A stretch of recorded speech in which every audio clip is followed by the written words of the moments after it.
Morning, Jim. Thanks for meeting with me today. How are you, mate? Yeah, good. How are you? Great, thanks. So, as in the email, the purpose of today's presentation is just to provide an overview of the findings identified during our mid-year maintenance audit, and also the customer survey review across pit stop centre locations.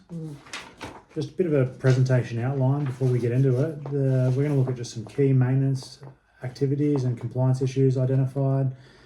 Some performance concerns around maintenance, root cause, we'll do a bit of root cause analysis finding, the recommended improvements to the asset management plan and maintenance strategies, and then proposed next steps moving forward. The findings presented today have been developed using information from the mid-year maintenance audit, the customer survey, maintenance issues logs, contractor records, and our current asset management plan.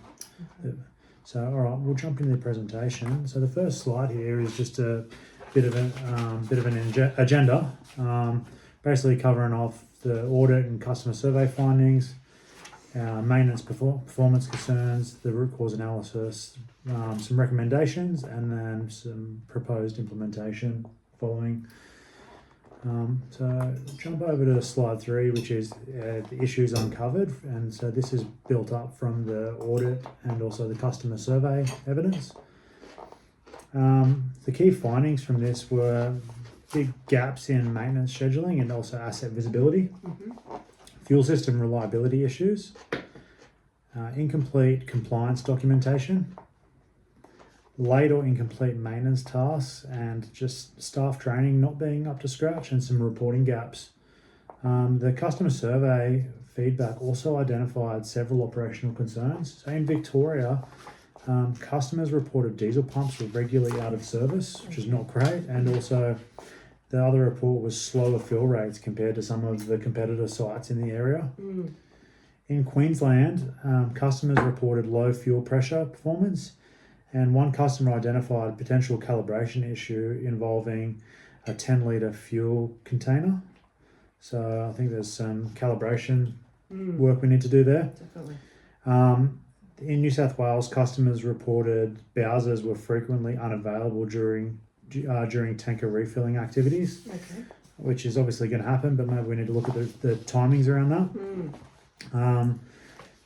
The findings indicate that while preventative maintenance controls exist, they're currently just not being applied consistently across all of our sites, which is a concern. Yeah, look, that is concerning, and we've got issues across Victoria, Queensland, and New South Wales. Yep. If I start with the calibration issue in Queensland, that one's most concerning to me at the moment. So, what level of risk does this type of thing present to the business? I understand your concern there and completely agree. The calibration issue presents, number one, a compliance issue, but also some reputational risk, which has flow on to the wider business too. Some potential impacts include non-compliance with the National Measurement Institution requirements, customer complaints, which is the reputational damage I just mentioned, which will have flow-on effects with financial losses, and then also some increased regulatory scrutiny coming our way.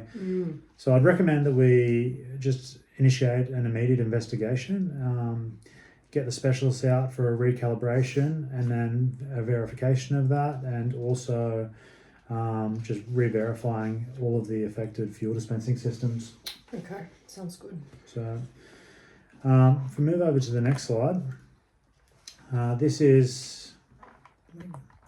on to the next slide. So maintenance performance and work plan issues. The audit identified several maintenance performance concerns against the planned maintenance activities.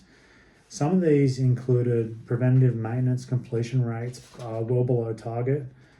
The HVAC preventative maintenance tasks are overdue. So we've got some delays in hazardous area inspections, incomplete contractor reporting, and increased reactive maintenance activity. A drop in proactive maintenance means a lift in reactive. We're all aware of that. The audit identified that preventive maintenance completion rates had reduced by approximately 78%. Sorry, reduced to approximately 78%. Okay. So, yeah, a fair bit of a drop there, contributing to an increased reactive maintenance, so more breakdowns, essentially more reactive truck rolls. And the findings also identified inconsistent contractor reporting processes across multiple sites. Okay, so we've got a bit of slippage happening here across our maintenance performance. So, do you believe the current maintenance strategy that we have in place is still effective? Yeah, good question. So based on the audit findings, I believe the maintenance strategy is generally effective in principle. However, implementation controls and maintenance oversight processes require some strengthening. Okay. The current strategy relies heavily on preventative maintenance, but the audit findings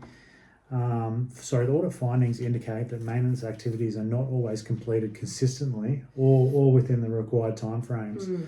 So some improved monitoring and heavier contractor oversight, and also incorporating some specialist servicing to support this will certainly see some improved performance outcomes, I think. Okay. So moving on to the root cause analysis. So the review identified several contributing factors that are impacting maintenance performance and asset reliability.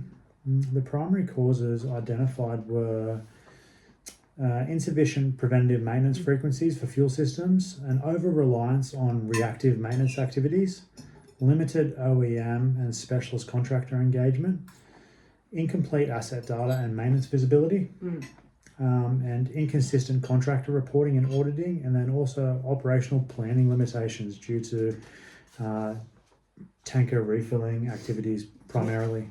The review also identified that some critical assets might not be receiving sufficient condition monitoring and specialist servicing support. This has likely contributed to an increase in equipment deterioration, more downtime, and then raised some compliance concerns.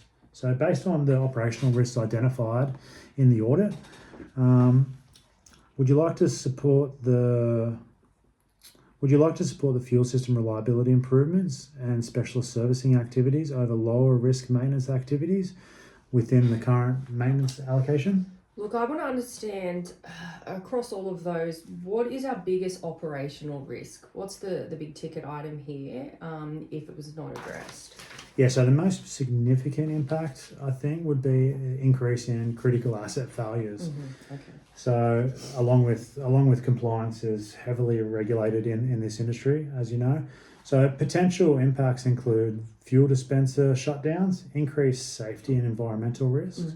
We'll have customer dissatisfaction, increased reactive maintenance cost, regulatory non-compliance, and then reputational damage to pit stop. So if our preventive maintenance performance continues on this decline, reactive costs are going to increase, and we'll have more operational disruptions, which will likely just continue to increase. So with that in mind, we'll move on to the recommended improvements.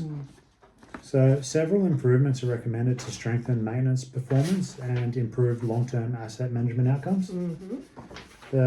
Some of these recommendations include increasing preventative maintenance frequencies for the fuel systems and LPG infrastructure, implementation of additional OEM and specialist servicing programs, improving maintenance KPIs, and also the monitoring of our reporting processes, increased contractor auditing and compliance oversight, and improving operational scheduling during tanker refill activities, along with updating our asset register and our lifecycle records. So these improvements are intended to reduce reactive breakdowns, improve operational reliability, strengthen our compliance management for regulatory concerns, improve customer satisfaction, and improve lifecycle planning and budgeting visibility for our forecasting. Okay, I'm supportive in general. Yeah. My preference is to prioritise the higher risk fuel system and compliance related maintenance in the first instance. So let's focus on those activities at the moment where operational reliability and regulatory compliance may be impacted. Agreed. And then we can cascade down to the next. One thing that I want to understand is, will these improvements require additional operational funding that we'll need to discuss with our CFO? Yeah, appreciate that feedback. So some improvements will require a modest increase to the maintenance expenditure, particularly relating to OEM and specialist contractor managements. However, these improvements are intended to reduce larger long-term reactive maintenance costs and minimise the likelihood of significant operational failures, which overall will provide a saving to the organisation. The additional specialist servicing allocation it was approved during the first asset plan review with the CFO. Okay. So he's supportive. So feel free to catch up with him too and have those discussions outside of this meeting if you need. But yeah, everything's moving ahead with the additional OEM support at the moment. So the last slide is we'll look at some feedback and also next steps. The proposed next steps review includes updating the asset management plan, reviewing preventative maintenance schedules, implementation of the OEM servicing programs, improving contractor auditing and reporting processes, updating life cycle and asset register information, and improving the maintenance KPIs and reporting. So the updated asset management plan will also incorporate the findings identified during the audit. These actions are intended to support continuous improvement and overall operational performance across the service centre locations. Okay, sounds good. So where do we get our data from in terms of how is management monitoring whether these improvements are successful? Yeah, great question. So performance is monitored through the preventative maintenance completion rates, equipment downtime reporting, which we're going to have an uplift in, contractor performance reviews, compliance inspections and audits, maintenance KPI reporting, and customer feedback trends. Okay. So regular reporting we provide to management like on a monthly basis, including the maintenance performance, compliance status, operational risks, maintenance expenditure, and any significant asset issues that are uncovered during this. Okay. So I think this will allow Pitstop to monitor improvement outcomes and also identify any ongoing issues that might require further action. Do you have any additional concerns regarding the proposed implementation approach or the reporting processes moving forward? Look, no, the monthly reporting to give us updates sounds really good. I have no additional concerns at this stage. I think, the processes, the reporting, the monitoring is appropriate. Should improve a bit of visibility and maintenance performance and compliance outcomes is where we need to land. Okay, excellent. And are you happy with the timelines nominated on this slide? So we've got our initial immediate controls for 30 days. We've got our sort of 60-day timeline, and then our further outlook for improvement of our KPI dashboards and trending review. Yeah, thanks, Matt. Look, that presentation really helps. If you could send that to me this afternoon, I'd like to roll that out to the rest of the team and allow for some discussions down the track. Yep. Look, I support the proposed improvement actions. Let's get them down and implemented. I'd like to see the asset management plan updated if it hasn't already been to reflect the findings and recommendations that you've identified during your audits. And let's circle back and also ensure that we move back to the Queensland issue, the compliance and calibration. I'd really like that addressed immediately to get a handle on any PR and compliance concerns. Yeah, cool. Okay, well, I'll proceed with updating the maintenance plan. We'll prioritise the fuel calibration but off the back of the customer survey that we did, and we'll reconvene from there. I'll circulate something after the meeting. Thanks again. Appreciate the feedback. Thank you. Cheers, Jim.